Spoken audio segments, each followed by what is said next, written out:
What is this strange looking symbol? It almost reminds me of lightning striking down from a storm cloud. There has to be a story behind such a complicated symbol, right? Let's try to simplify it a bit. We'll start by trimming down the lightning bolt. When you do that, it starts to look like some kind of upside down, backwards, lowercase letter H. But did you know that for hundreds of millions of people, this upside down and backwards letter is perfectly right side up? That's right, this is a very common letter in the Cyrillic script. That's the script mostly used in this part of the world, in languages like Russian, Ukrainian, and Uzbek. In these kinds of languages, there are many sounds like ch, sh, and zh. In Cyrillic, this letter is called ch, and like its name, it makes the sound ch really convenient, because it also looks like an upside-down chair. Well, if we look at this as an upside-down chair, then this additional part is just an extra long backrest. And instead of a regular chair, we have a giant chair. You won't believe this, but the most common pronunciation of this letter is j, just like in the word giant. Since the regular sized chair letter is called ch, this letter can be called the ch with descender, because this additional part will typically take the name of descender. The most popular language that uses this letter is Tajik, but it can also appear in smaller minority languages, such as Shugni and Waki. In some languages, like Abkhaz, it's going to sound virtually the same as the letter ch, making the sound ch,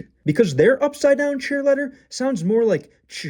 But in most cases, you can remember that in order to pronounce this letter, you'll just need to jump into a giant chair. J.